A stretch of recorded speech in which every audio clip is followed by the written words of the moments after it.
Like anytime anything comes up, I'm like, ooh. So. But that's when you're listening to the show, right? No, even when I'm here, that's the problem. You won't let me say anything. Well, then just keep it on topic, I can't. or Johnny's not here, so you can say all you want. Oh, that's true. Oh, that's true.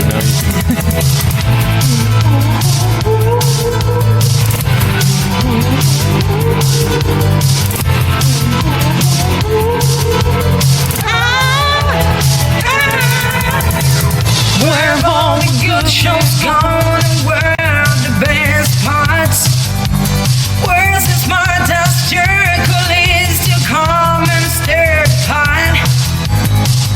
Isn't there a space for the human dysentery? Day and night I toss and turn and I tune to the show of the week. I need the full scoop. I'm holding on for the full scoop till the morning light. It's gonna be crude in the editor trash, but so wrong that it makes it right. I need a full scoop.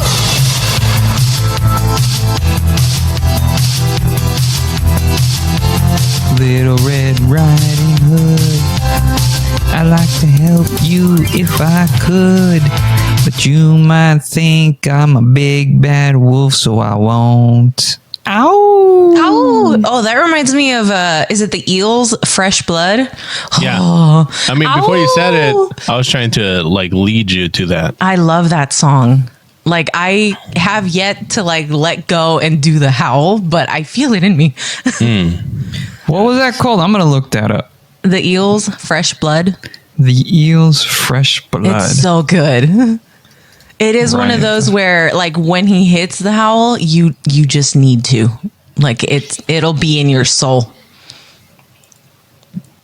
Welcome, everybody, to the Full Scoop podcast. I am your host, Alan Brown. This is a comedy show where we dive into stories, headlines, and other interesting topics. Today, we're talking about music and more so like musical roots. Where did they come from?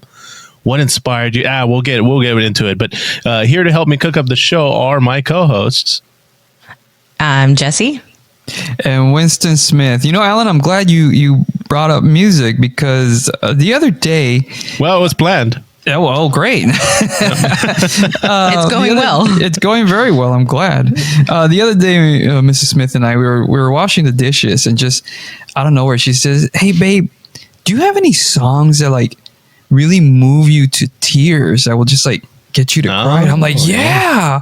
I was like, wow. You know, I immediately start like just knocking them out. I'm like, you know what? Honestly, Elton John's Still Standing. Like, wow, that moves me. And Goodbye Yellow Brick Road. Oh, yeah. Forget about it. And then I just launch into like a bunch of like anime soundtracks. Like, you know, the theme song to 5 centimeters per second. Oh, you know, I'm just like the leitmotif of Spirited Away. I'm just like, you know, I hear those notes and I'm crying. I'm like, wow, it's just like, I feel like there's a lot of music. There's a Black Sabbath song that really gets to me. And I'm just rattling off all these songs that just like, and I'm thinking about it, I'm getting emotional just talking about this music that really gets to me. And she's like, wow. And I'm like, yeah. So I said, what about you? You know, which ones get to you? Oh no. And she says, yeah, no, I don't really cry with any music, but you know, thanks for letting me know what kind of a crybaby I married. I was like, God damn it. She tricked me again. A little feels and it just come out.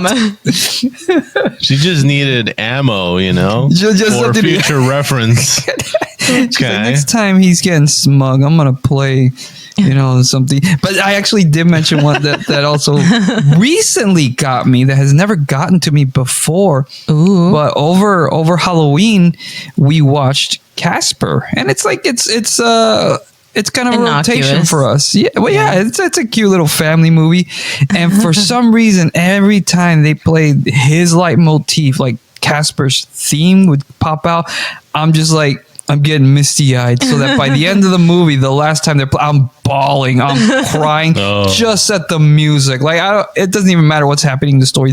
The music is making me cry, and I'm like, that was a new one for me. I've never shed tears just hearing the opening notes of like Casper's theme. So it was beautiful. I wanted to share that I think it's funny, the intro song, because You think it's funny, do you? I do, because I like the version. I think it's by the Frou, and it's Holding Out for a Hero. And Frou? my arm tattoo is quite literally the lyrics of the song. No. Yeah. That's a whole sleeve. Yeah. There's a section where it says, up in the mountains and the heavens above, up where the lightning splits the sea, I would swear that there's someone somewhere watching me. Like, that whole section is my tattoo sleeve. That's on your arm. Yeah. So when I heard it, That's I was cool. like, how serendipitous. That's so cool. Did you know that, Alan, when you put this theme song together? I did That not. was the inspiration. Don't lie. Don't lie. I cannot get enough of Shrek. And Yeah, I know. And that's what sucks. People associate it to Shrek. And I'm like, I swear it's not an homage. no, you know what would've sucks? gotten- I actually couldn't stand Shrek.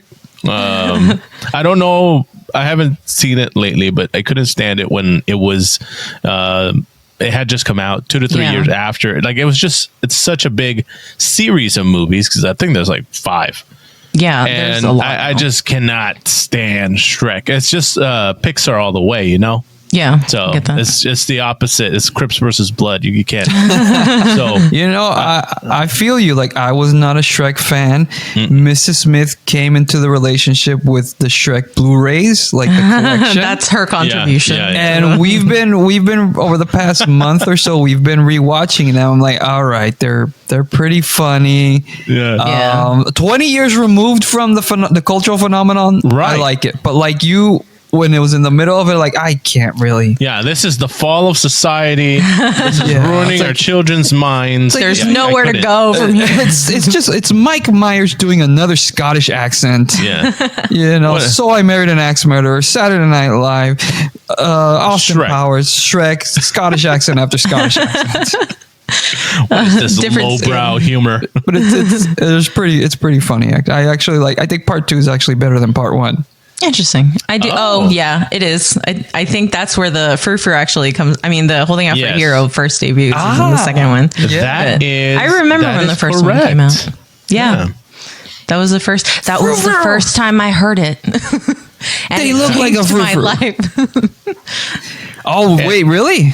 No, I actually didn't. It didn't hit until like 10 years later. No, but I mean, like, that's the first time you heard it? That is the first time I heard it, was that version. Wow. And it didn't like hit me really, but like years later, still in the trenches of YouTube, I saw an anime music video with the Frou version, and I was like, I fucking love this. Ooh, I'm gonna have to look And then that one just stayed on my playlist to date. Like, I still have Wait, you that. saw an animated what?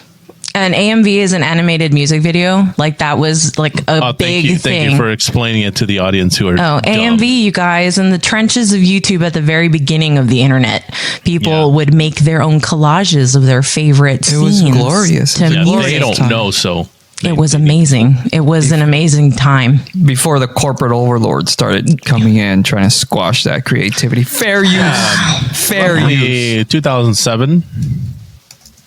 No, 2005. No. Yeah, see, 2006. October 2006. That's when the overlord stepped in. Yeah. Oh, I see. Yeah, that's what I mean. Yeah. Got it. I actually first heard it in the movie Short Circuit 2 with Johnny Number 5. It plays during his big hero moments where he fights back against all his human oppressors. Because before that, it is a horror movie where the damn. humans attack poor John. He's just a robot. He's a little robot with like AI. And there's a scene where the humans just attack him and start brutalizing him.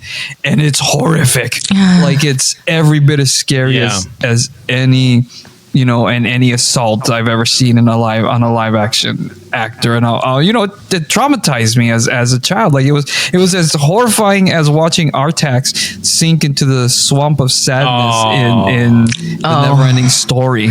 That's rough. Oh my God. Yeah, it brings a tear. But then this is his moment where he fights back, and that's the first time I ever heard it.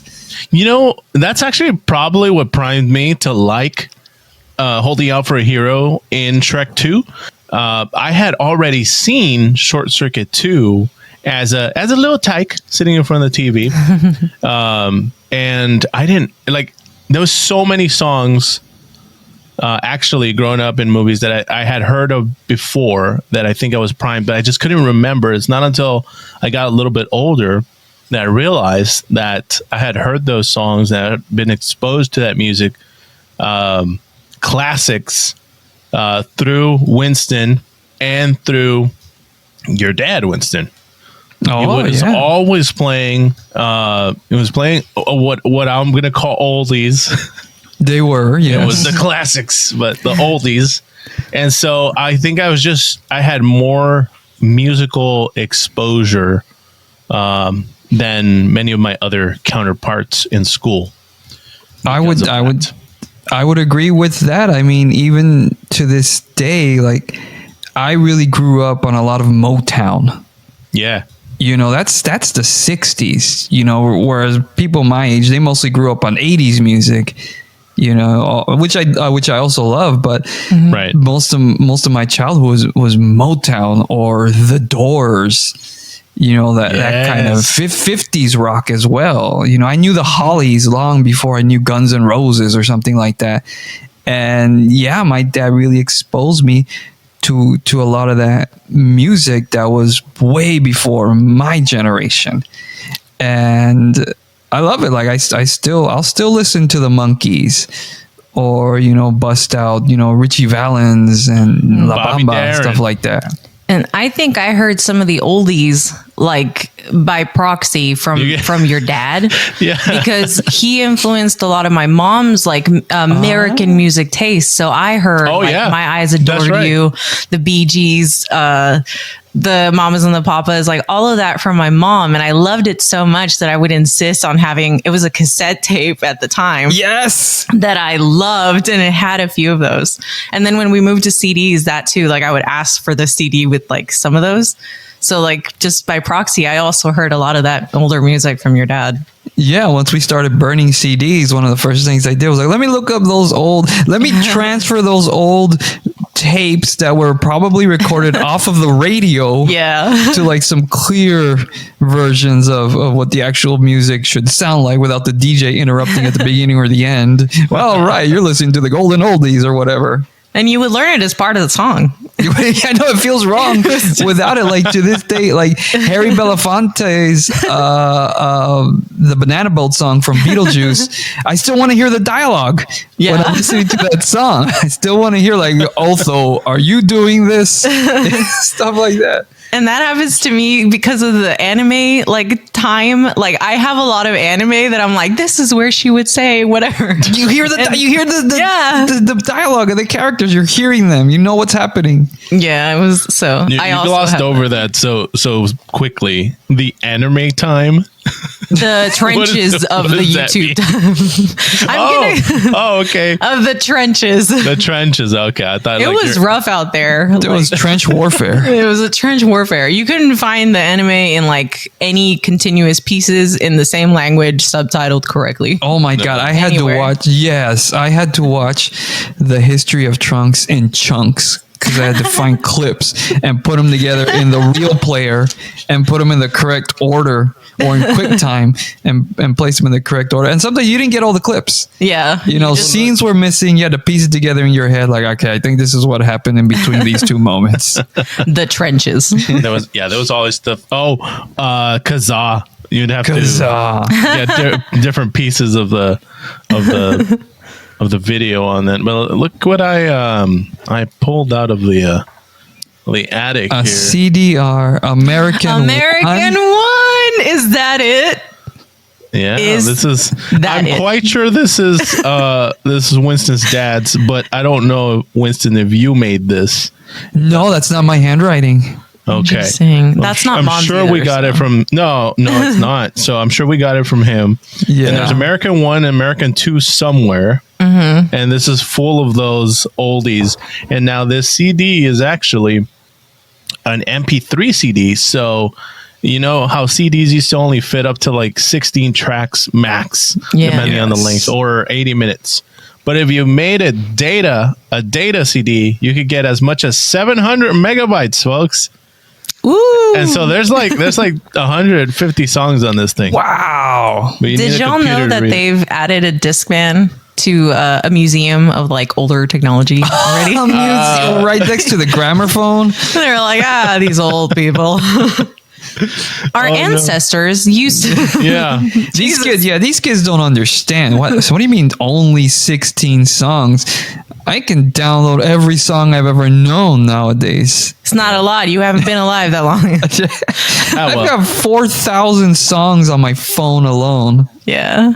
That's whatever ridiculous. Spotify has access to. You just have access to that. Access that whole to every library. Song ever made. How spoiled and you can just is hum that? it at your phone, and it's like, did you mean? It'll tell you. Yeah.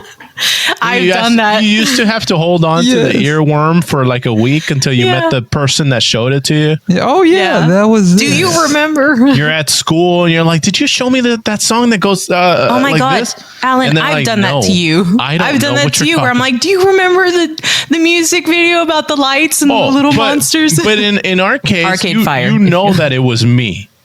Yeah. You used to. So have that's to actually going to be a good segue for the music that I've been inspired by. Oh, okay. Well, just take it away. So mine's kind of like a blanket cheat because being the younger sibling, every single song that I like in English, I think, up to when I was, I don't know, there's a point in time, but almost every song that has made up the core of my like American English music has been from Alan. Like I remember when like these songs. And a third of that was from Winston. Yeah, like it all trickles down. It all trickles down. But I remember it's trickle down museonomics. Yeah, finally something a useful use for this. But I remember when Fuse was still a channel, and Alan, you and I would sit and like watch that forever, and you would show me music, and like I think to date you'll send me stuff, and I'm like, oh, that's cool. But I feel like almost everything from the get go, like in English music, not including the oldies, like all the rock songs, the bands that I know and like listen to, I'm pretty sure like all of them have come from you to some degree, and I think that's what sticks in my head. Like I always remember when I was younger and how you would show me that like those songs. Dude, going on DragonBallArena.com or .net, man, I don't even remember. And a lot of the music was in those AMVs. Yeah. Christmas Tauntauns. Oh, okay. I will never forget that. That is Adam Films. Yeah, Adam Films. Oh my God. Yeah. Wow. It was a while back. I remember what was it? The Final Fantasy music video. He was a boy. She was a girl. And it's Can I make it Cloud? any more obvious? Yeah. I think it's Cloud and her name, I forget. Anyways, this is Christmas Tom Toms. The Christmas Tauntauns. We'll just give the audience a 5-second clip. A long time ago in a galaxy far away. Later on at Christmas Eve, I went up to my And we've passed our Christmas episode, but The Christmas Tauntauns. we should. That's Christmas Tauntauns. That's wild. Yeah. So, but yeah, almost every musical influence like has come from Alan. I remember clearly like all of these musics hitting the memory bank. That's that's so funny because I'm the oldest, but one of the biggest things that my younger brother was actually Pete, our middle brother. Mm-hmm. He introduced me to Bone Thugs and Harmony when we were like, that's barely, cool. like he got into that, and he would play that. This is back in the day. We had a little CD player, boombox type thing. And I don't know how he discovered these guys. I wish we could bring him on to tell us about it. But he turned me on to them to the point that to this day, some 30 years later, they're still really the only rap group that I will listen to on a consistent basis, especially those first 3 albums. What is it? I think Creeping on the Come Up, East 1999, and The Art of War. I think those 3 are like friggin' masterpieces and so underrated or overlooked when people talk about like some of the greatest rap albums of all time, where I could still listen to that music and I love the harmonies and the melodies and just how each of the different Bone Thugs rappers had their distinct voice and style. Yeah. And it's I can still listen to them to this day. And like I said, it's really the only consistent rap artist that I will listen to. They're the only ones that I have on my iTunes is Bone Thugs and Harmony. Interesting. That's cool. So crazy. I didn't know that's where it came from. But yeah. I have this weird association with Bone Thugs and Harmony Shrek? And the also Ooh, a mashup. And the end of the world, like this apocalypse. Yes. Like, I don't know if it's the scenery in it, but we're looking at the album right now. It's 1999's Bone Thugs and Harmony, and I think they use a lot of there's like skulls in the ground. There's torn down buildings, and this was around the time also that you guys had gotten a Nintendo 64, and you had Doom. Yeah, someone had Doom, and we did. That was a great game, Doom 64. I wouldn't play it, but I would watch you guys play it. And it was scary to me, but it morphed into this, like, it kind of tied in with the Y2K scare. Yeah. So Bone Thugs and Harmony has a song called 1999.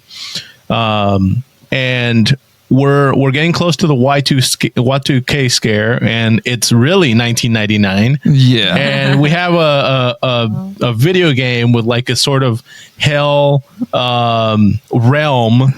Yeah, and it just kind of all morphed together, and so now I have this association anytime I think of Bone Thugs and Harmony.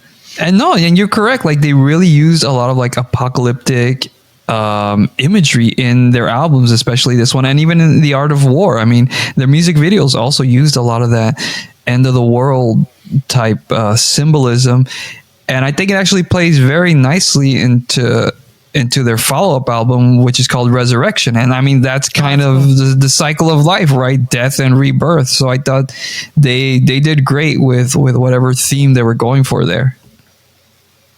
I agree. Now, I don't have the direct link to everybody here. Actually, you guys can't see what I'm doing here, but I got a bunch of CDs that I've refused to throw away. That's fair.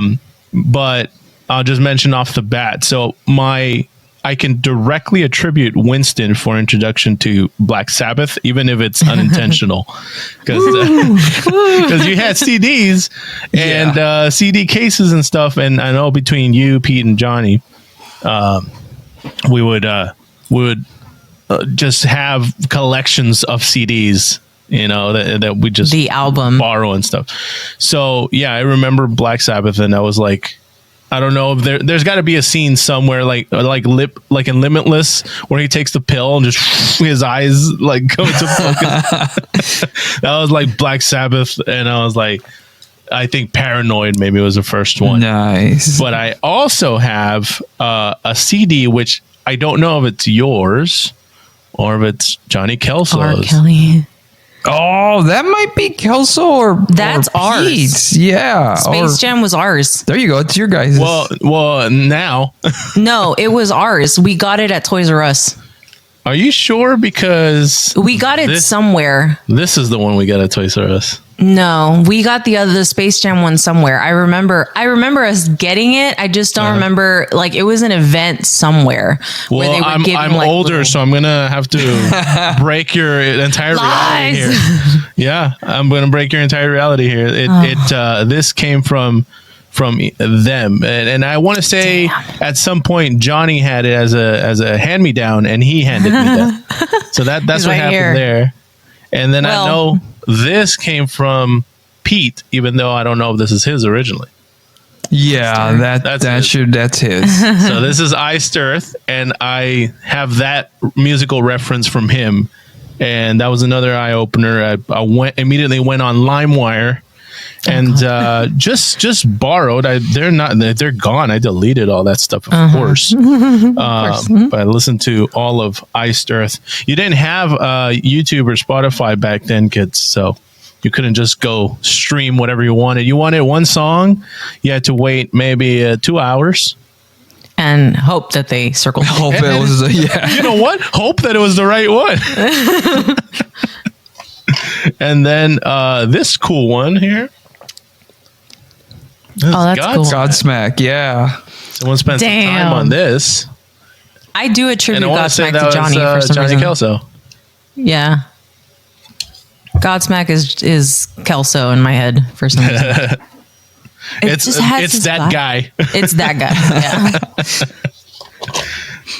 For anyone that doesn't have a visual, it's just that guy. That's Johnny Just Kelso. that guy. That's Kelso.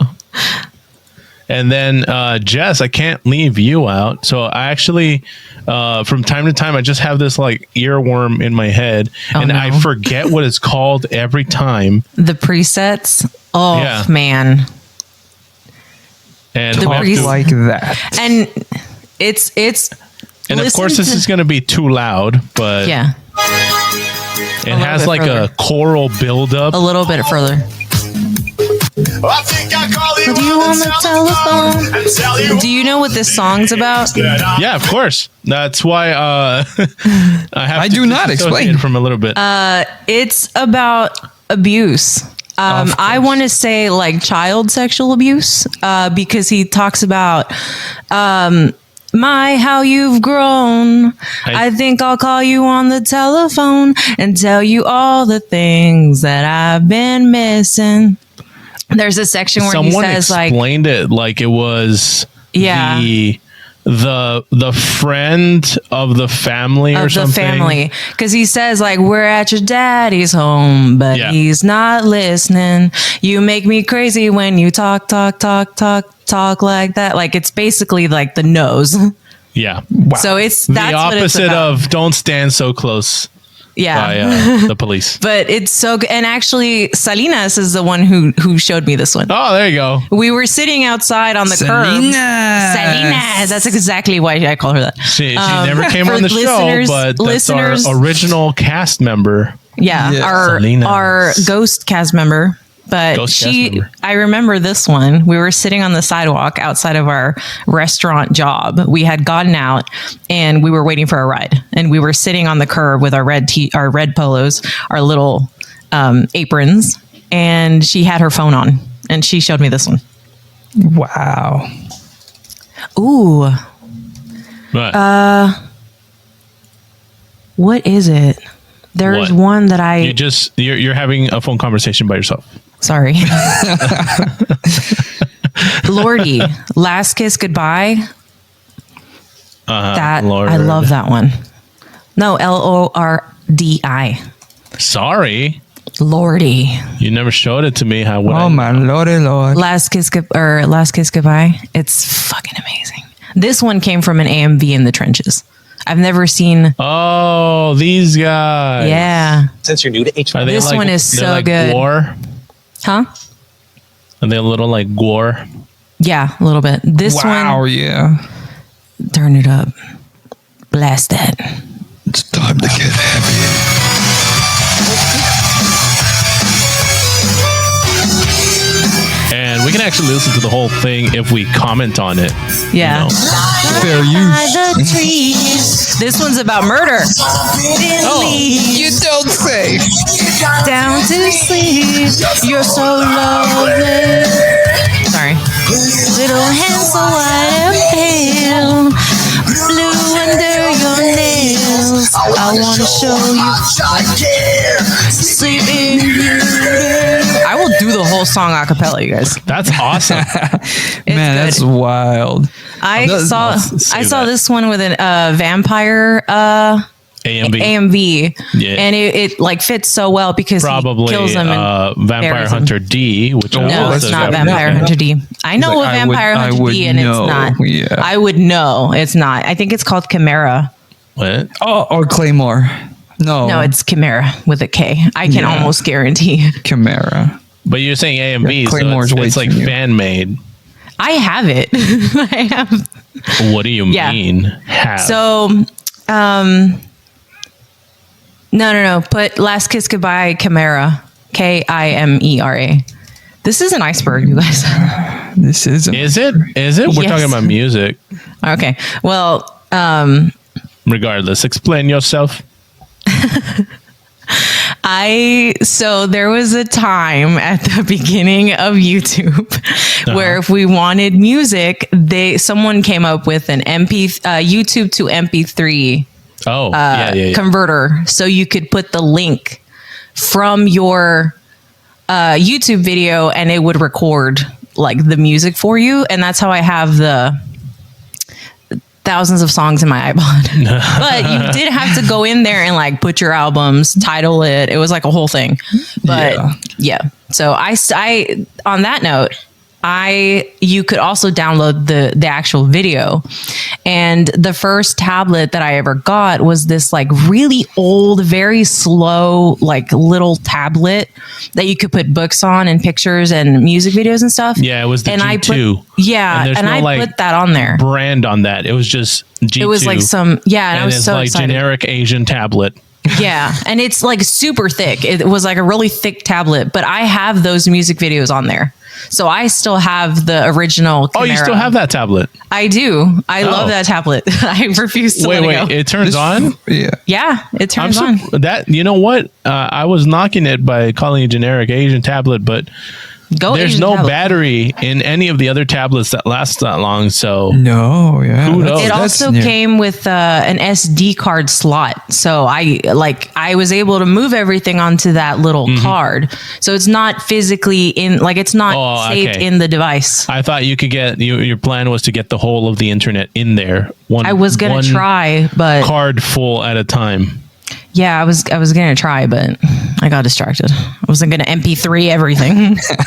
It'll take forever, man. This was a wild song. I grew up. My version of "Last Kiss" was Ricky Nelson's "Last Kiss." Well, where can my baby be? The Lord took her away from me. She's gone to heaven, so I've got to be good. So I can see my baby when I leave this world. That one too. So I heard that one first, actually, and when I heard this one, I was like, "Oh, that's not it at all."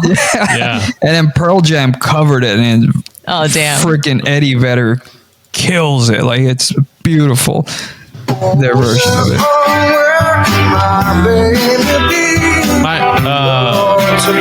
One of my friends in middle school played this for me, and I was like, "That's not it. What is this?" The concept of covers were like, I was so mad. You know why? Because he used to play.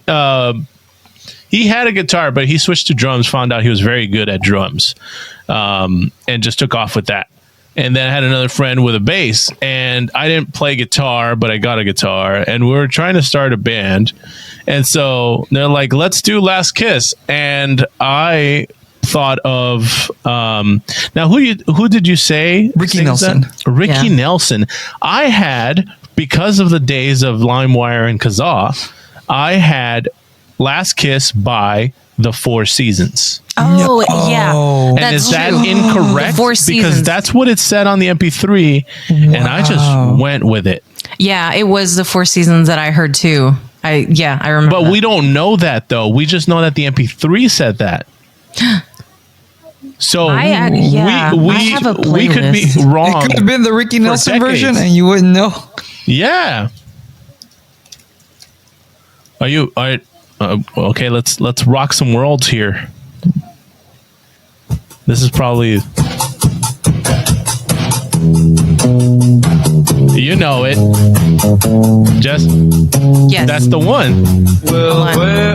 Yeah. Yep. Our MP3 said Was wrong. The Four Seasons. Wow. Frankie Valli and the Four Seasons, or something like that. Yeah, one of my favorites is, hold on, where did it go? Frankie Valli, My Eyes Adored You. But that's actually Frankie Valli. Yeah, that is actually Frankie Valli. My eyes adored you.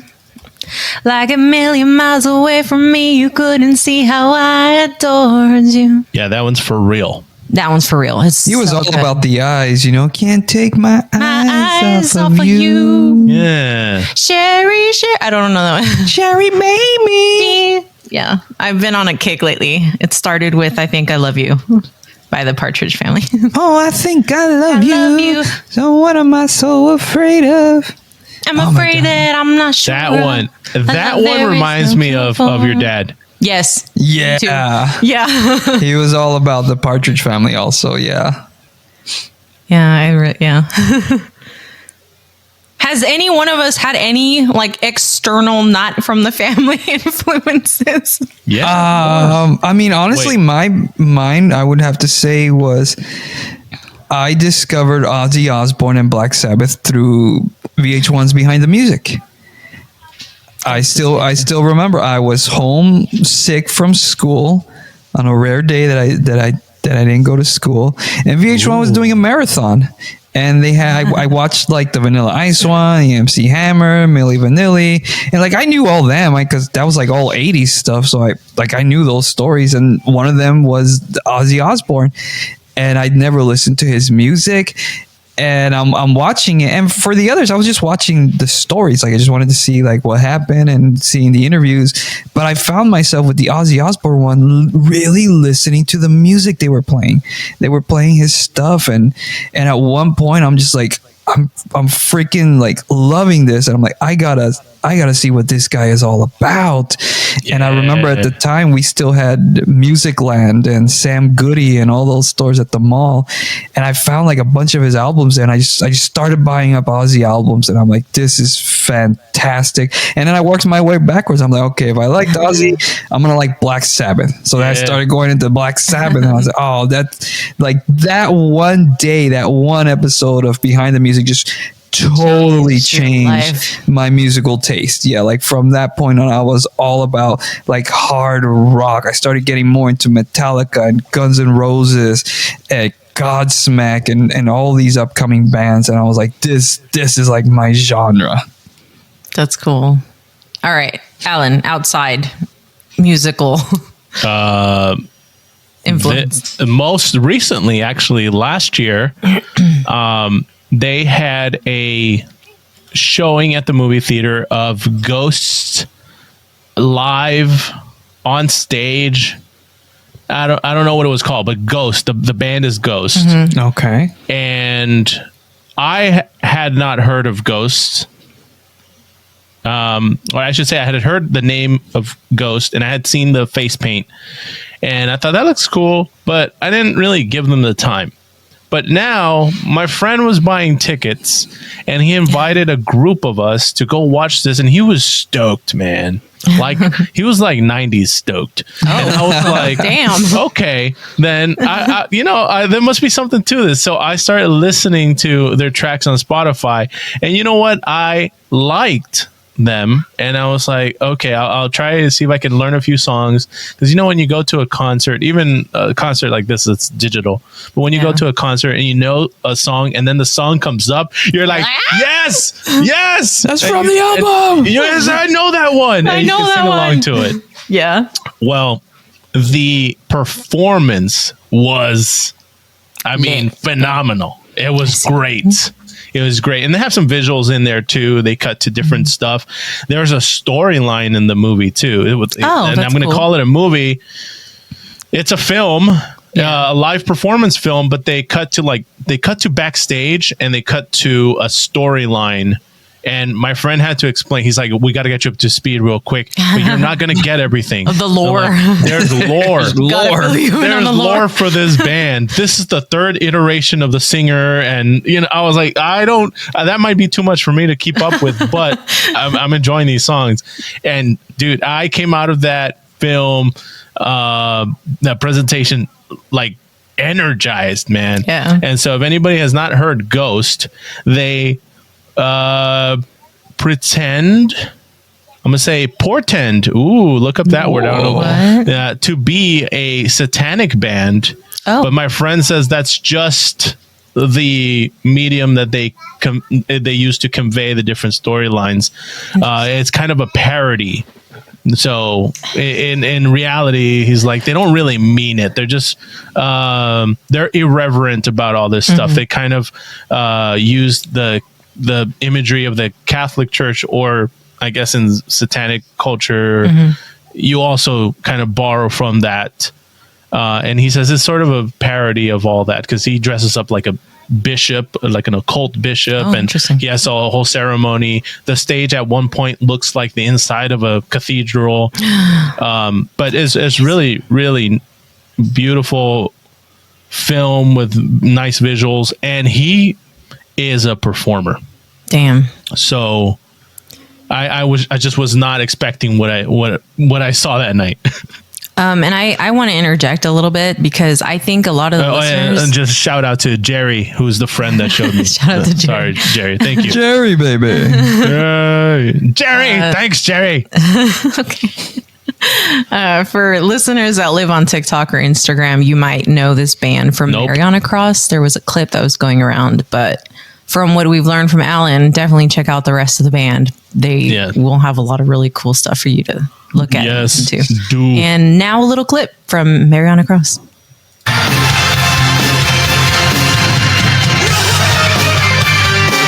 right in the solo. Listen to that guitar.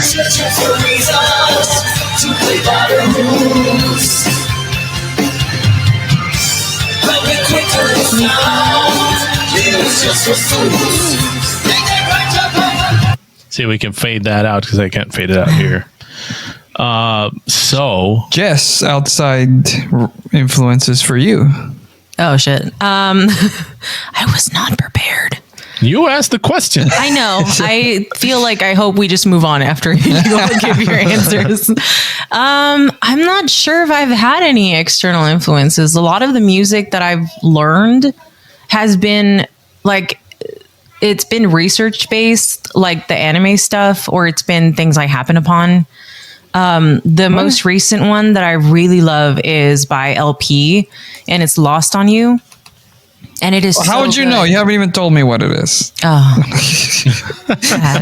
How dare you assume? How dare you assume? It's really good. 10 out of 10. I love that song. It's very much about like the loss of a relationship, but not just a relationship. Lost, like everything I've lost on you is like all the things that came with you, like the future, the memories, the hopes, the plans that we had are lost on you. And so when you lose that relationship, everything that that was with you goes as well. So I really like it, because it's not even like specifically romantic. It's just talking about a relationship. So I feel like it could apply to so many things. Deep. And you know, I have to say, like, that is romantic in the classical sense of romanticism, where it just meant like just all this emotion. You know, it didn't have to mean like, you know, nowadays everybody thinks of romantic as like love, but romanticism was like all emotion, anger, rage, love, everything that just to the nth degree was romanticism. So I think like that definitely it fits it so well. And LP has some pipes, like the high falsettos that she can hit. I don't know how she identifies, but that they can hit are amazing because of her vocal range. And the live version kicks ass. All right, take it away. Lost on You. Hey, you're doing a really great job on those cues, man. Thanks. We don't usually do that, by the way. Oh, no. You're welcome. I guess you're a producer now. I am. Right here. She gets it in this instrumental portion.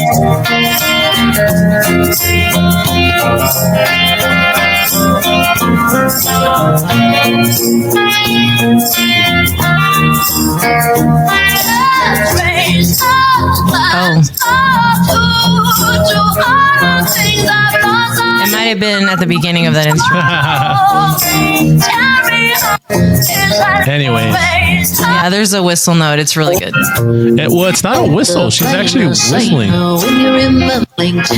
And I was just impressed with it because, I mean, it's not the genre at all like spaghetti western, Sergio Leone, what we do in, what is it? Harmonica Man.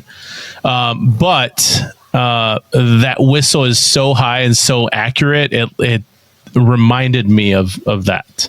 It's really, she has some pipes. Like, she's really good. I mean, Might not even be this song.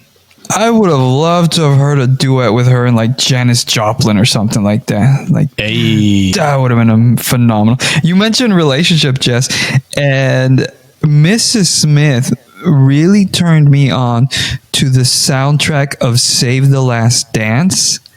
Oh, it is just like banging club music. Like anytime we put on that, anytime you watch that movie, it's like being in a club. It's like being in Steps. You know, we drink, we have a good time. We're jamming to the music more than we're following the story.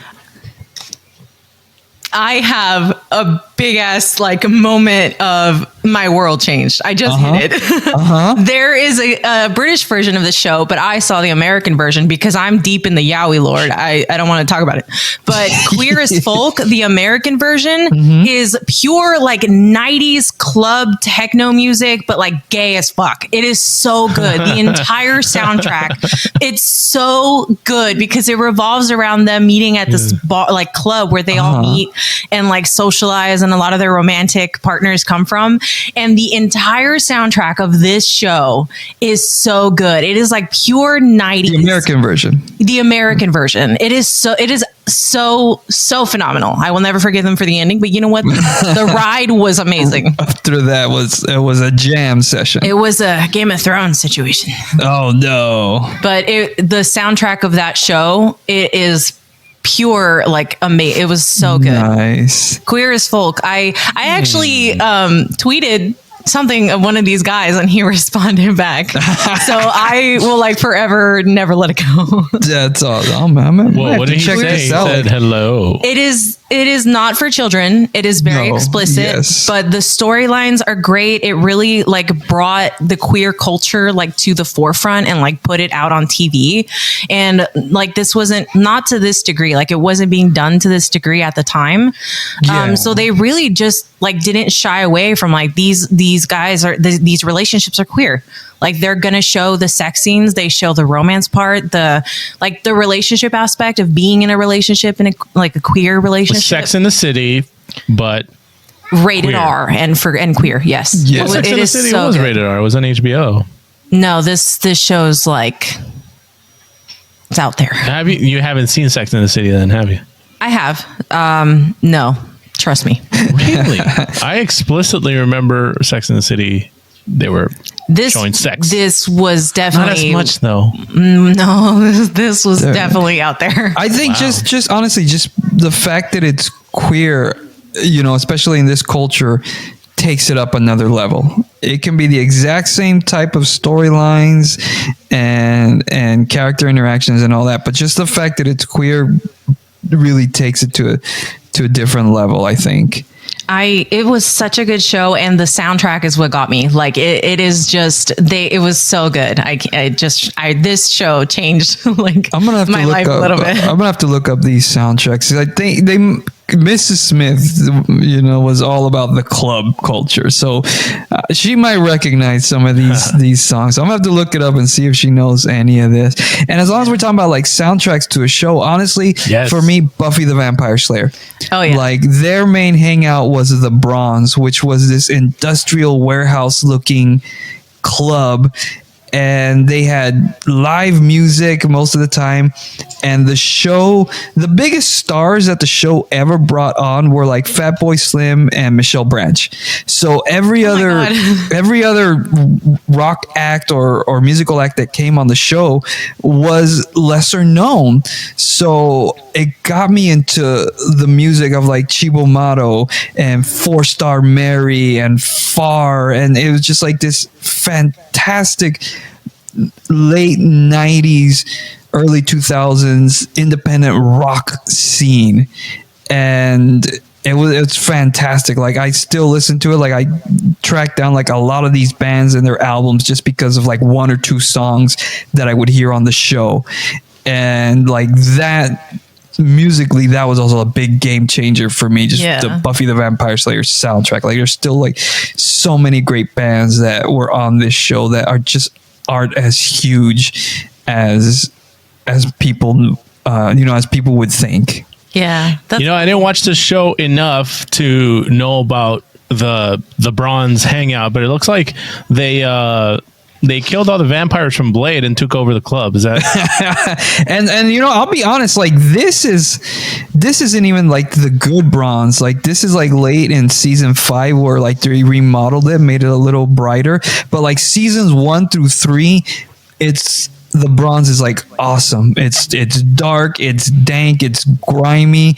It looks like just a seedy vampire club, and you could go in and just chill out to some music. But it was like musically, it opened me up to like so many different bands that I never would have heard of. I want to get those for posterity. So you mentioned the first one was Chivo Mato. Cibomato.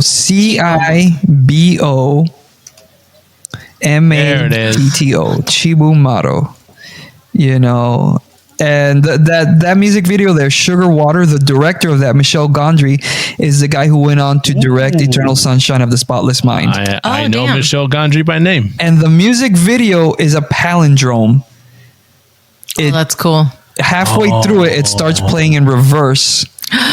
And it tells a story. It tells a story, like because it's 2 different shots, split screen, and the shot on the left is playing forward, and the shot on the right is playing in reverse. And at some point in the middle, the 2 shots overlap with each other, and they start going backwards in different order, and it plays through. Like it's you can follow the story.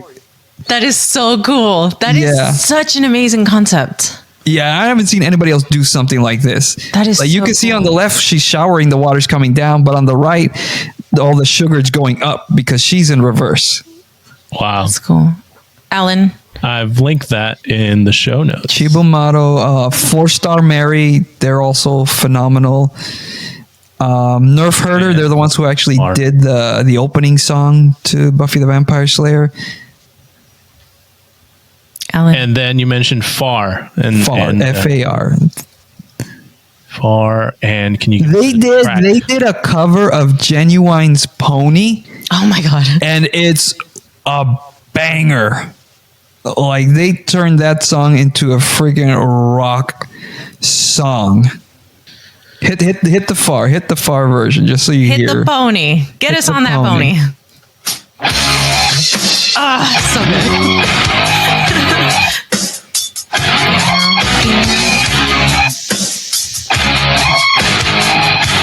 That's not what I was expecting. I mean, just that riff alone, I'm like, wow.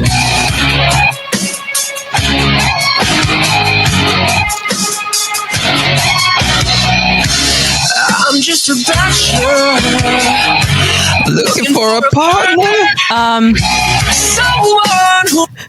going to circle back. You can only use this is the version I heard on a Yowie music video back This is the version I have on my iPod.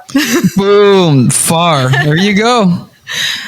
It's good. It's so good. No wonder I was like, I love this. This sounds so familiar. Yeah, that's good. I love it. This sort of fits in line with another track I've gotten off of either Winston or Kelso, but there was a CD that had Project Pitchfork and Stabbing Westward. And this is the track that stayed with me. Oh my God. Save yourself. I'm putting that in. Sorry. Wow. Oh, and Fear Factory.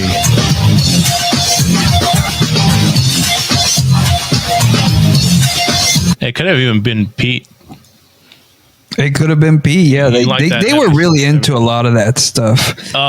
Sort of. What is that? Industrial metal. Yeah, industrial metal. And around that time, you have Korn in its prime. And KMDM, Yeah, they're really exploding. Have you ever heard Cold by Static X? Yes. Yes. Holy smokes. Like, Yes. that was like, what is this? That was amazing when I first heard like just those that opening lick. Which, well, this will probably be the last track here to ease out of this episode, because we could probably go a few hours. We'll go on forever. Yeah. Oh yeah. This is the little jingle.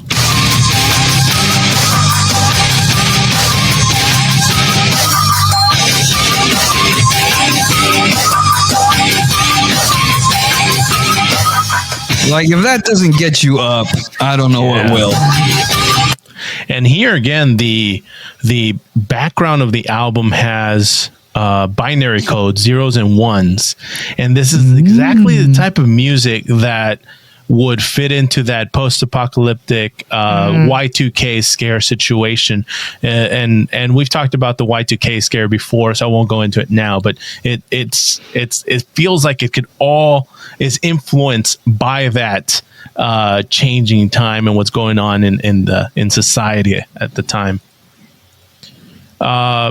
Now, as I said, we'll probably go on for a few hours, so we do have to put a cap on the show. Appreciate listeners keeping up with us here and joining us as we kind of took a little drive down nostalgia lane.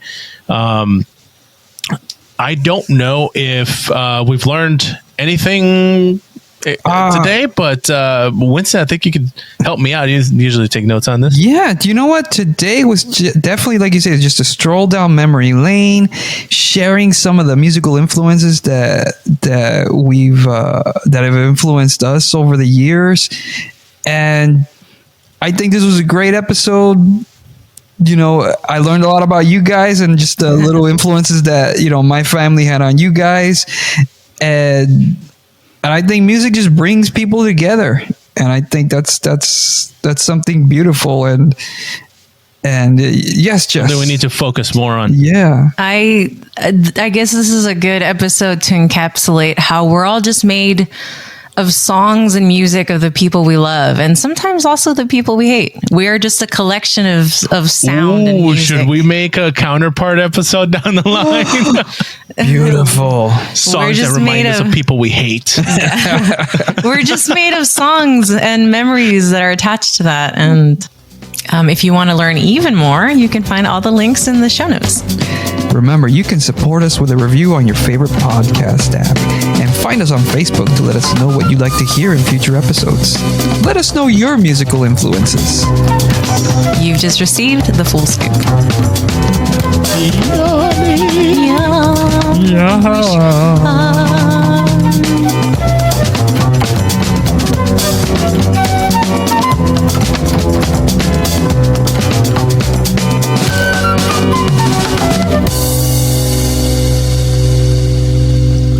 Look on the right side.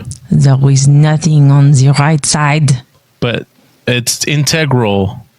It's integral to the interaction. Integral is my gladiator name.